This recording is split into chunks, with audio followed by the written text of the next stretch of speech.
पहला क्वेश्चन है कि एनलाइटमेंट जो कि यूरोप में 17वीं 18वीं सदी में शुरू हुआ था, उसकी वजह से मानव और समाज इन दोनों में क्या परिवर्तन हुए और उसके क्या विचार थे।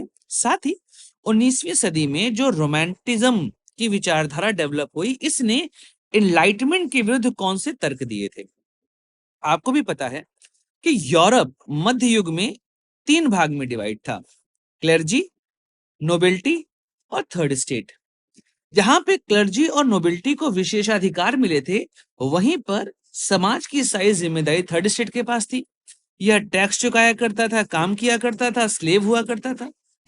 मध्य युग में सामंतवाद भी बहुत जोरों शोर से चल रहा था और सामंतवाद की वजह से एक दास प्रथा वहां पे चल रही थी, सर्फडम जिसे कहा जाता है। लेकिन इसी बीच में क्या हुआ कि यूरोप में अचानक से वहां पे एक नया ग्रुप बना जिसने ट्रेडिंग शुरू करी। अच्छा, ट्रेडिंग के लिए ये अलग अलग देशों में गए। जैसे कि भारत की भारत के सी रूट की खोज करने निकला क्रिस्टोफर कोलंबस, वह गलती से चला गया अमेरिका। तो इस तरीके से यूरोपियंस को अमेरिका जाने का रास्ता मिल गया। बाद में 15वीं सदी के अंत में वास्को डी गामा, उसने भारत के लिए जाने वाला सी रूट डिस्कवर कर लिया। ऐसे में भारत से ट्रेडिंग शुरू हो गई और जब ट्रेडिंग शुरू होती है तो दुनिया के कई सारे लोगों के बीच में जो विचार डेवलप हुए हैं उनका आदान प्रदान होता है। इस वजह से आप देखेंगे 17वीं 18वीं सदी में यूरोप में धीमे धीमे वह विचार आने लगे और वहां पर एनलाइटमेंट हुआ, एक तरह का बौद्धिक आंदोलन हुआ। उसने वहां के समाज में सुधार किए और एक नई दिशा प्रदान करी उस समाज को। यहाँ पर तर्क, विज्ञान, मानव विवेक, इन सभी को महत्व दिया गया। इसी आंदोलन ने वहां पर आधुनिक लोकतंत्र, व्यक्तित्ववाद और वैज्ञानिक सोच की नींव रखी। लेकिन जब यह बहुत ज्यादा इन्फ्लुएंस का सोसाइटी को, तभी डेवलप हुआ एक नया आंदोलन, उसे कहा गया रोमांटिक आंदोलन।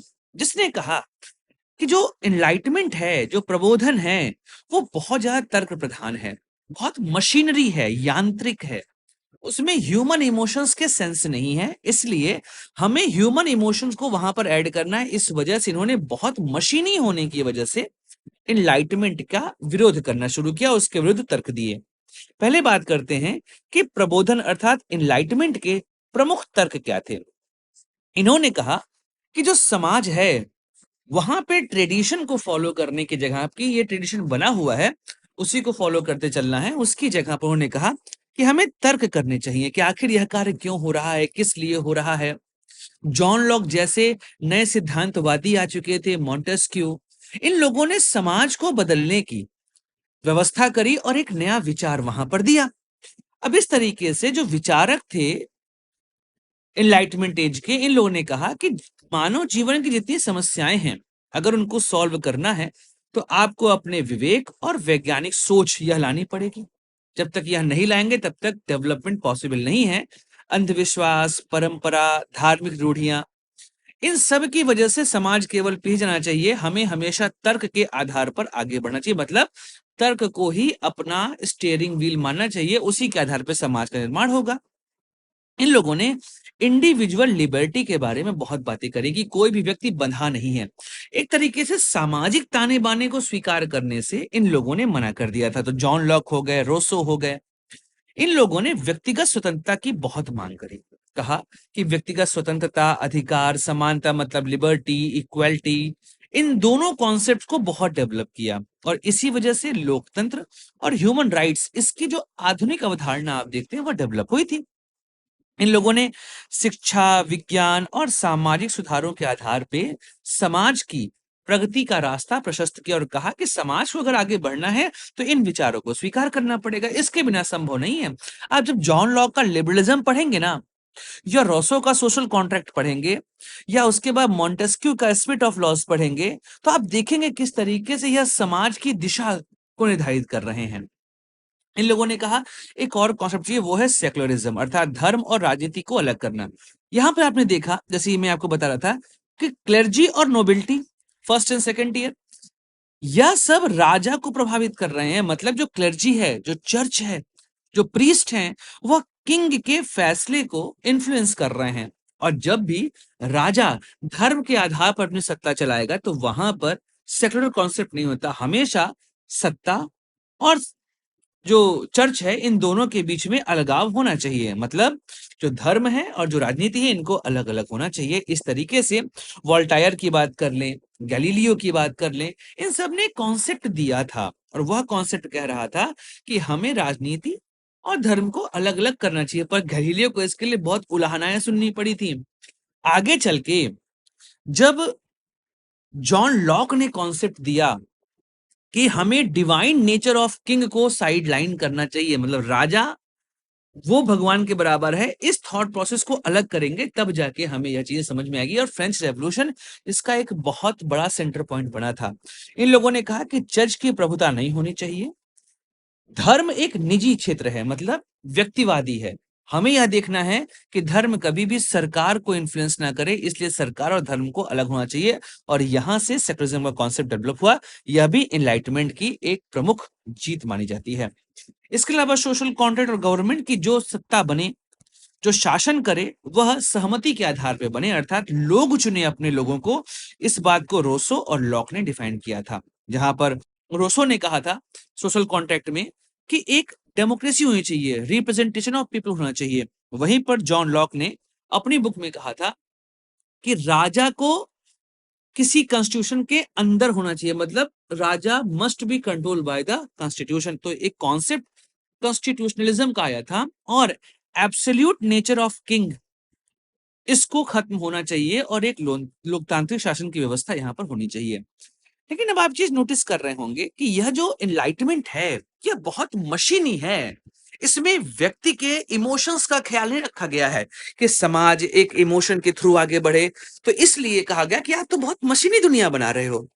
हमें मशीनी दुनिया नहीं चाहिए, हमें अपने संस्कार, अपनी संस्कृति, अपनी परंपरा, इन सब को साथ लेकर डेवलपमेंट करना चाहिए।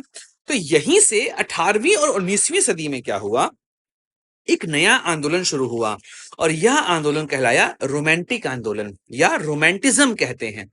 इसमें जैसे आपने ग्रिम ब्रदर्स के बारे में पढ़ा होगा।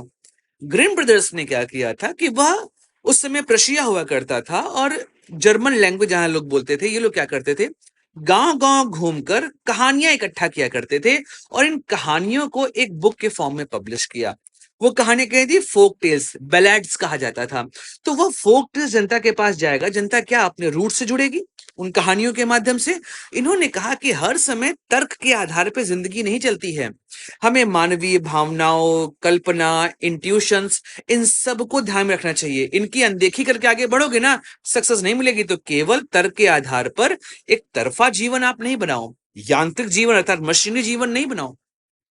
तो यह पहला इनका आलोचना होती थी। उसके अलावा रोमांटिक विचारकों ने यह भी कहा कि हमें प्रकृति और आध्यात्मिकता को भी महत्व देना चाहिए। केवल विज्ञान और प्रयोग के आधार पर जिंदगी चलाओ, कैसे चलेगी जिंदगी। हमें यह देखना चाहिए कि प्रकृति का जीवन सौंदर्य कैसा है, आध्यात्मिक विचार कैसे हैं। अगर आप केवल ये देखो कि तर्क देख रहे हो, तो ऐसे कंडीशन में आप कभी भी नेचर को समझ नहीं पाओगे। And without understanding the nature you can not live very good life. आपको हमेशा ध्यान रखना पड़ेगा कि नेचर के साथ ही मनुष्य आगे बढ़ेगा। अब एक जो महत्वपूर्ण चीज थी वो थी क्रिएटिविटी और इंडिविजुअलिटी की। रोमांटिक विचारों का कहना है कि भाई हर एक व्यक्ति अद्वितीय है, उसके अपने तर्क होंगे, अपने विचार होंगे, अपनी कल्पनाएं होंगी। आप केवल एक नियम और शर्तों के आधार पर कि भैया यही शर्तें नियम होने चाहिए, उसके आधार पर उनको बांध नहीं सकते हो। कला, साहित्य, संगीत, भावनाएं, कल्पना, इन सब का महत्व होता है एक मानव जीवन में।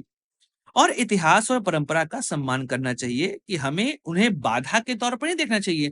हमें उन गलतियों से सीख लेकर आगे बढ़ना चाहिए, उन विरासतों को आगे पास करना चाहिए। अदरवाइज तो हम एक तरीके से जड़ काट रहे हैं अपनी, और जड़ विहीन वृक्ष कब तक खड़ा रहेगा। दैट्स वाई लोगों ने कहा कि इतिहास और परंपरा को भी हमें बराबर महत्व देना चाहिए। और साथ ही समाज को यांत्रिक अर्थात मशीनी आधार पे मत देखो, यहाँ पे भावनाएं देखो, सांस्कृतिक मानवीय रिश्ते देखो, एक समाज का ताना बाना देखो। सिर्फ ऐसा नहीं कि नहीं नहीं नहीं यही होता है, ऐसे ही करेंगे, ये तर्क है, ये विज्ञान है, ये नहीं है, वो नहीं है, ऐसे जिंदगी नहीं चलती है।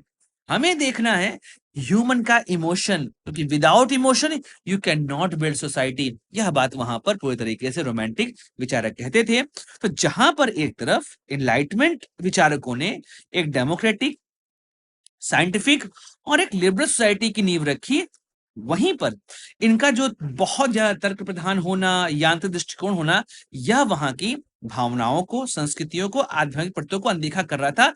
इसको संतुलित करने के लिए रोमांटिक आंदोलन की शुरुआत हुई थी। तो ये ऐसे आंसर लिखेंगे तो आपको बहुत बहुत बढ़िया नंबर मिल जाएगा।